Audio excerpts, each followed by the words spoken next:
বিশ্বনাথ বাবু, গতকাল আপনি বলেছিলেন যে একটা লজ আছে আপনার ছেলের, বেশ কিছু সম্পত্তির কথা আপনি গতকাল উল্লেখ করেছিলেন, আমরা দর্শকদেরকে শোনালাম। সেই সম্পত্তিগুলো কোথায় রয়েছে, কি কি সম্পত্তি রয়েছে, যদি আমাদেরকে একটু পরিষ্কার করে বলেন। সম্পত্তি আপনার ছেলের সম্পত্তি কালকে যে ইন্টারভিউ বলেছেন, হ্যাঁ সেগুলো তো বলেছি, আবার বারবার সেটা কত আমাদেরকে যদি একটু বলেন, আমরা পরিষ্কার করে বুঝতে পারিনি। বিশ্বনাথ বাবু, সম্পত্তি প্রচুর আছে। আচ্ছা, ওর পিসির নামে আছে, ওর সম্বন্ধী শ্বশুর বাড়িতে, ভাইয়ের বাড়িতে সবকিছুই আছে। তো এটি তো সার্চ করেছে, কাগজপত্র এনেছে ওখানে দু বাক্স। এই পিসি কে বিশ্বনাথ বাবু? এই পিসি কে? আপনি পিসি? মায়ারানী সাহা, কাউন্সিলর 9 নম্বর ওয়ার্ডের। আচ্ছা, তৃণমূলের কাউন্সিলর, ওর নামে সম্পত্তি কিনেছে বেআইনি ভাবে, ওই টাকা। আচ্ছা, আপনার সেই পিসি অর্থাৎ মায়া সাহা, আপনি যার কথা বলছেন, তিনি তো বীরভূমে থাকেন। ও যে একটা এম বাজার, তারপরে বাড়ি, তারপরে একটা লজ, হ্যাঁ প্রচুর করেছে। এবং 2 নম্বরে কারবারও আছে। কি কারবার আছে? হয় বোলপুরে বাড়ি আছে, ফ্ল্যাট আছে। কিন্তু আপনি যে বোলপুরের কথা বলছেন, মায়ারানী সাহা, আচ্ছা 9 নম্বর ওয়ার্ড। আচ্ছা, বোলপুর তো কাজল শেখ, অনুব্রত মণ্ডলের এলাকা, তাদের সঙ্গেও কি আপনার ছেলের যোগসাজশ রয়েছে? সাইটা বাড়ি, সাইটিয়ারই তো। আচ্ছা, অনুব্রত মণ্ডল, কাজল শেখের সঙ্গেও আপনার ছেলের যোগাযোগ রয়েছে? যোগাযোগ তো আছে আগে থেকে, আজ থেকে নাকি না? অনুব্রত মণ্ডল আমাদের বড়মা থানার চার্জ আছে। অনুব্রত মণ্ডল বড়মা থানাটা চার্জ আছে, ও দেখাশোনা করার আছে, চার্জ। অর্থাৎ আপনি বলছেন বড়ইয়া থানা এলাকা চালায় অনুব্রত মণ্ডল, অনুব্রত মণ্ডলের নির্দেশেই এগুলো করেছে আপনার ছেলে? অনুব্রত মণ্ডলের মানে নিজে পিসিকে যে এটা দিয়েছে না, ভোটটা তো যেতে নেই, এমনি ভোট জোর করে হয়েছে, কাউন্সিলর হয়েছে। আচ্ছা, হ্যাঁ, নম্বরে পয়সা করছি, জীবন সাহারি পয়সা আপনাদের ঢুকে আছে, লেনদেন দেখতে পাবে। আচ্ছা, মানে প্রচুর টাকার লেনদেন হয়েছে বলে আপনি মনে করছেন, এবং আপনি বলছেনও যে প্রচুর সম্পত্তি রয়েছে, প্রচুর টাকার লেনদেন হয়েছে, মানে এটা আপনি নিশ্চিত? কোথাও কি আপনার মনে হয় যে মমতা বন্দ্যোপাধ্যায়কে ফাঁসাবে বলেই আপনার ছেলেকে ঢাল করা হচ্ছে? কারণ গতকাল জীবন কৃষ্ণ সাহা বলেছেন যে তাকে ফাঁসানো হয়েছে, তার বিরুদ্ধে চক্রান্ত করা হয়েছে। ফাঁসানো তো বলবি, ফাঁসানো আপনারা দেখতে পাচ্ছেন না, ফাঁসানো না, এটা কি করেছে বলেই তো, এটা করেছে বলেই তো এটা হচ্ছে। আচ্ছা আচ্ছা, কিন্তু বিশ্বনাথ বাবু, আপনি বলছেন আপনি মুখ্যমন্ত্রীকে চিঠি দিয়েছেন, আপনি বলছেন, হ্যাঁ বলুন বলুন বলুন। ট্যাক্সির ড্রাইভার রাজেশ ঘোষ, আচ্ছা, ওর নামে প্রচুর সম্পত্তি দেখতে পেয়েছি তৈরি।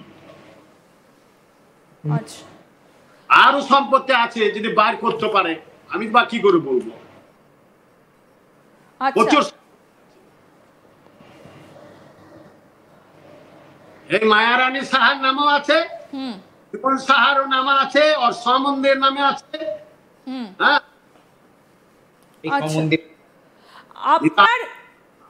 আপনার হিসেবে কি বলে যে তাহলে কি ওপর মহল থেকে তাকে গ্রেফতার করেছে, যে ঘটনাটা ঘটেছে গতকাল, এর সঙ্গে আরো কেউ কি জড়িত? আসল কেউ কি, কোনো মাথা রয়েছে কি এর পেছনে?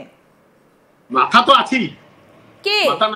কত কাজ করে, কে কে কার কথা বলছেন? বলতে পারবো না, আমরা রাজনীতি থাকি না। আচ্ছা, এবার দুর্নীতি করেছে, প্রচুর দুর্নীতি। আপনি কি কোনোভাবে ভয় পাচ্ছেন? কোথাও কি প্রাণের ঝুঁকির ভয় রয়েছে আপনার, বা আপনার পরিবারে আপনার মেয়েরা রয়েছে আপনি বললেন, সুতরাং কোনো নাম নিলে যদি আপনার কোনো ক্ষতি হয়, আপনি কি সেই কারণে কোনো ভয় পাচ্ছেন? প্রাণের সংশয় রয়েছে, তাতে রায় থাকবে না। বলেছে তাই ওর পিসি হুমকি দিচ্ছে অন্য লোক দিয়ে। আপনাকে লোক পাঠিয়ে হুমকি দিচ্ছে? পিসি? পিসি মানে তো আপনার বোন। অন্য লোক দিয়ে হুমকি দিচ্ছে, সে আর নাম করবো না, দিয়েছে। আমি ওই জন্য কিন্তু সে তো আপনার বোন, যার কথা আপনি বলছেন জীবন কৃষ্ণ সাহার পিসি, সে তো আপনার বোন হয় সম্পর্কে। বলছে আপনার বোন হয়ে আপনার দাদা, বোন হয়ে দাদাকে মারতে চাইছে, বোন হয়ে দাদাকে মারতে। হ্যাঁ, এ তো চলছে, দেশে তো চলছে না, কত মামলা মোকদ্দমা হয়েছে।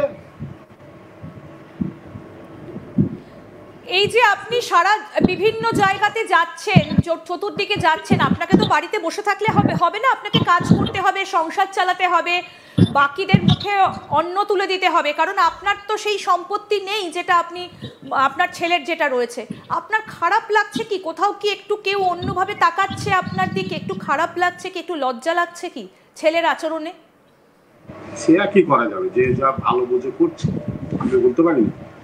ওকে ভালো লাগছে, ওইটাই ভালো লাগছে। আচ্ছা, আপনি কি সশরীরে কলকাতায় এসে নবান্নে মুখ্যমন্ত্রীর সঙ্গে দেখা করবেন, এরকম কিছু ভেবেছেন কি? কারণ চিঠিতে যখন কাজ হচ্ছে না, তখন তো সশরীরে এসে আপনি একবার কথা বলতেই পারেন। আপনি একজন বিধায়কের বাবা, সেই পরিচয়ে আপনি আসতেই পারেন, অভিষেক বন্দ্যোপাধ্যায়ের অফিসেও আসতে পারেন। দেখি আমি দরখাস্তটা নিয়ে যাব। আচ্ছা আচ্ছা, আপনার পরবর্তী পদক্ষেপ কি হবে?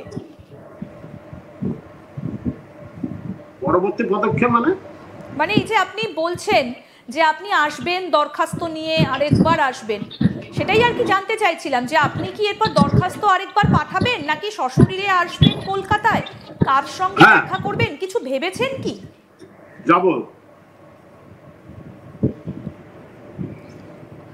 আচ্ছা, কোন স্থানীয় তৃণমূল নেতা আপনার ছেলেকে ছেড়ে দিয়ে কোন স্থানীয় তৃণমূল নেতার সঙ্গে কি আপনি এই বিষয়টা নিয়ে আলোচনা করেছেন, যে আপনাকে ছেলে দেখছে না? আলোচনা করেছি। কার সঙ্গে? আমাদের এই যে কান্দি থানার এমএলএ ডেভিড অপূর্ব সরকার। আচ্ছা, ওর সাথে আলোচনা হয়েছে, ওকে বলেছি, ওকে দরখাস্তও দিয়েছি, থানাতে বলেও দিয়েছে। অপূর্ব সরকারের সাথে আমার মেলে আছে, মানে জানাশোনা আছে। হ্যাঁ, অনেক হেল্প করে। উনি কি বললেন আপনাকে? যে হেল্প সেক্রেটারি হয়ে আছে, অপূর্ব সরকার ডিস্ট্রিক্ট সেক্রেটারি হয়ে আছে মুর্শিদাবাদ জেলা।